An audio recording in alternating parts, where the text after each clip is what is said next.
Hey everyone, this is Congressman Brian Mast from Florida. I hope that you're all doing well. It is an honor to welcome you to this year's virtual American Sport Fishing Association ICAST event.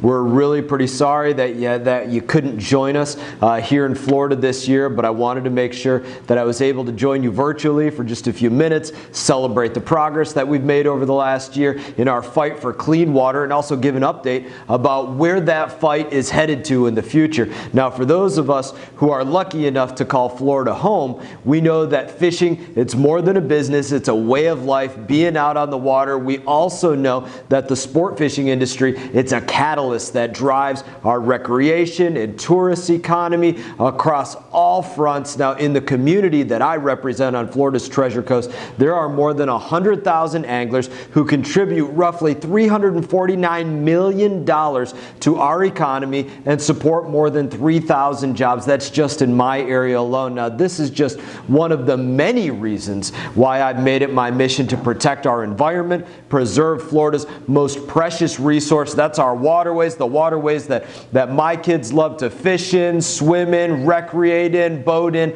Our environment, it doesn't discriminate based on demographics or ideology. It impacts every single one of us, which is why that I helped to found the Roosevelt Conservation Caucus here in the House of Representatives to face our environmental challenges head on. Now, together, we've fully funded the amazing Land and Water Conservation Fund, a great accomplishment. We've authorized the construction of the EAA reservoir south of Lake Okeechobee to help to move and clean water into America's Everglades. And we've secured hundreds of millions of dollars for clean water programs that are going to help to stop the toxic agricultural runoff that's fouling our waterways. I've also introduced bipartisan legislation that's designed to specifically to strengthen key protections for our fisheries, promote responsible management for forage fish. This bill, the Forage Fish Conservation Act, it protects forage fish, which you know are critically important for maintaining populations of recreational species like tuna and salmon and cod, things that we like to go out there and fish and catch. And this, it hasn't always been an easy fight, but as I learned when I was serving in Afghanistan, nothing worth fighting for really ever is. In fact, those of us that are anglers, we like the tough fight, right? Those of us that are fighters from the service, we like the tough fight to some degree. We live for it. To that end, we are currently fighting on multiple fronts to protect our water quality. It's something that we're firing on all cylinders on. Now, first, we are fighting against harmful regime of toxic spraying that's intended to manage invasive plants, but in reality is dumping poison into our waterways, which is in turn hurting our fishing industry, exacerbating the water quality issues, and harming Everglades restoration. Now, my standard is simple. It is that if I wouldn't put something in the bathtub with one of my 4 children, Magnum, Maverick, Madeline, or Major, it definitely doesn't belong in our waterways. It may not be the most scientific standard,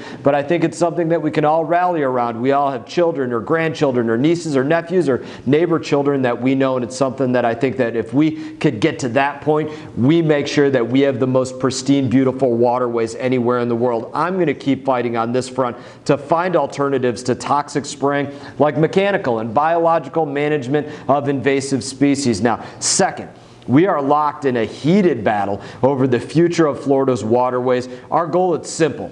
Finally achieve shared adversity. Prioritize both Florida's public health and Florida's environment. Special interest groups are lobbying to put their personal profit ahead of clean water and ahead of public health. Now, I refuse to let that happen. So as we move forward in this fight, I will keep advocating to stop toxic discharges, prevent pollution that's ruining Lake Okeechobee and our estuaries, and send more water south to our Everglades during the dry season, to our West Coast when it needs it, and when this is so desperately needed on all fronts, make sure they get the flows that they need. My hope is that in these ways, we can work together to strengthen conservation programs, defend our environment, and protect our waterways, because at the end of the day, this is only the beginning. We must continue to address water pollution, change harmful operations that are destroying critical ecosystems, and ensure that our waterways continue to be fishable and swimmable for generations to come. My children that I just mentioned, and hopefully the grandchildren that they produce for me one day. Now together, I am confident that we can protect our waterways for public use instead of allowing them to be destroyed by private profiteers, building on the progress that we've already made to improve our water quality, help the sport fishing industry thrive. I look forward to working side by side with each and every one of you as we continue this fight. Now on that note, I just want to say again, welcome to all of you again to today's event. Thank you for letting me join you today, and I wish you all the best. You all take care.